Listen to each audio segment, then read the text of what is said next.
Hello everyone, finally the time has come again. After a month of accessories only, today we continue with the review of the Sony 70-200mm 2.8 Mark II. We are testing the brand new lens on the Sony a7 IV. Thanks a lot to objektivvermietung.de. First test, then buy. You can find the link in the video description. So if you want to support my channel, feel free to purchase the memory card, camera or the lens via the link listed in the video description.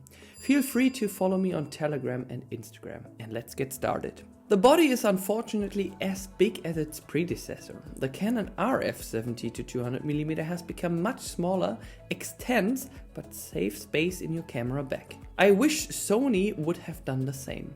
However, with 1045 grams, it's lighter than the Canon version. I recommend a 77mm filter to protect the front element. The focus and zoom rings move very softly and the aperture ring is new, either with clicks or without. You can switch the autofocus, manual focus and image stabilizer on or off using the switches on the side. The tripod clamp can be rotated 360 degrees and the lens hood has a shaft for adjusting various filters. The 70-200mm is also protected against dust and splash water and is therefore not quite cheap at just under $3,000. So what is this lens for? I would say definitely for weddings, press, sports, wildlife and filmmakers. With the 2.8 aperture, you're well prepared for the night. Here's a little comparison between a 2.8 and a 4 aperture, where you have to push the ISO up significantly or use a longer shutter speed.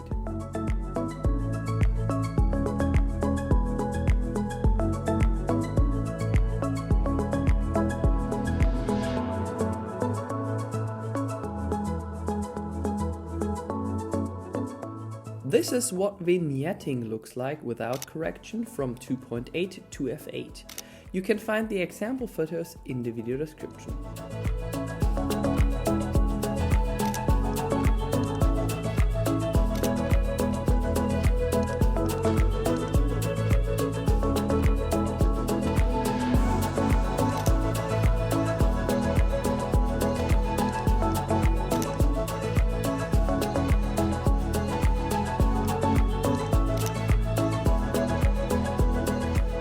I wouldn't worry about chromatic aberrations. A tiny magenta green shimmer here and there, which can be quickly corrected in Adobe Lightroom.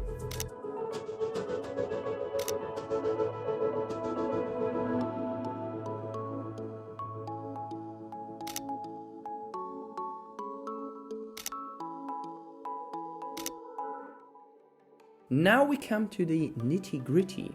The autofocus can be adjusted for animals, people and cars. We looked for animals and found them. I think it depends somewhat on the animal how well the eye autofocus works or not. The more contrast the eye has to the rest of the body, the better the tracking. With humans the tracking worked much better. But hey, the autofocus of the a7 IV does its best, also ideal for filmmakers.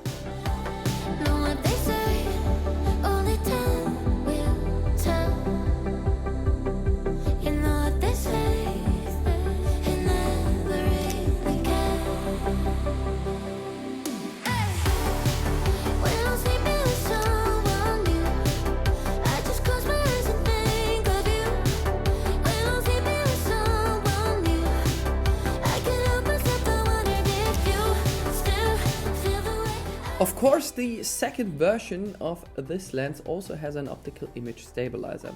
Here's an extreme situation while driving.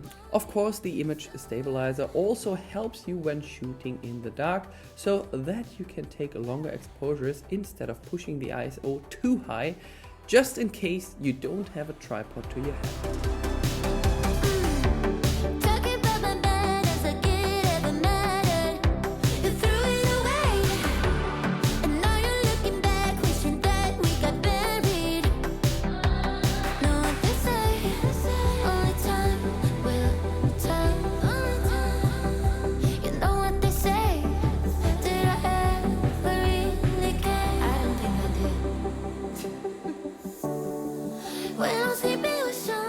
this is what 70 to 200 millimeter looks like, by the way, on a 35 millimeter sensor.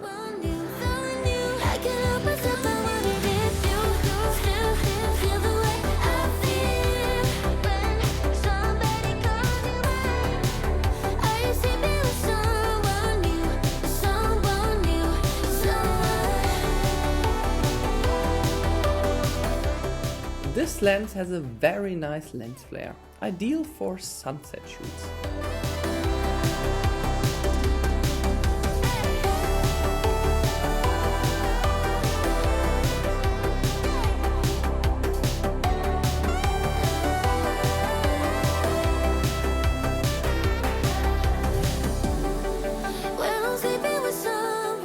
I recommend you take a look at the video description.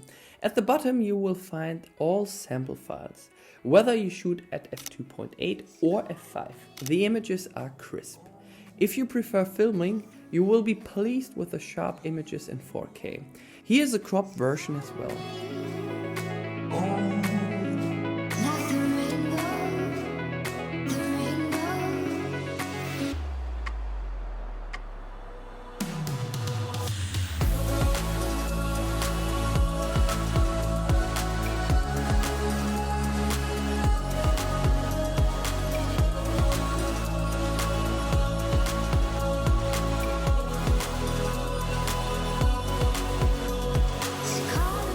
I often take my 70 to 200 millimeter with me to weddings and of course on shootings.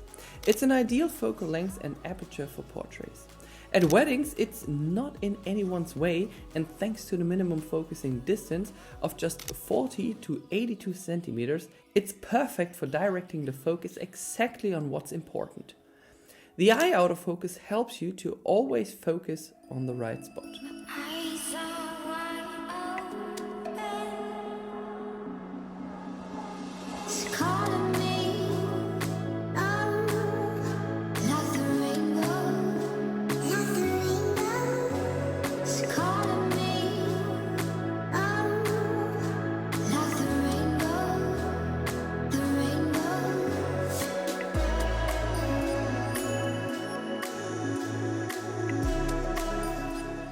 Finally, let's take a closer look at the bokeh.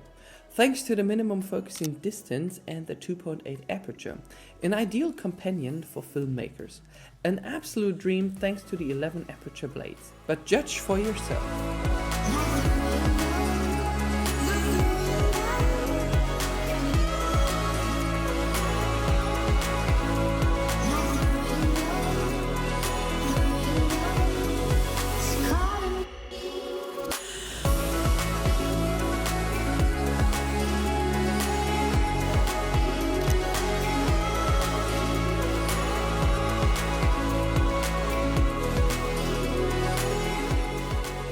Let's summarize. The only thing I would have liked was a compact version for transport. Otherwise, for just under $3,000 you get a very robust telephoto zoom lens with dust and splash water protection. A low weight, a short closest focusing distance, and of course razor sharp photos. The autofocus is fast, and thanks to the aperture ring you are ideally prepared for the next shooting. What's your opinion about this lens? Is $3,000 worth it, or would you rather buy the first version or do it without the 2.8 aperture and rather use the f4 version? Thanks to Objektivvermietung.de you can test this lens first and then decide. Be sure to follow me on Telegram and Instagram. All the best and see you very soon. Tschüss aus Frankfurt am Main, Germany.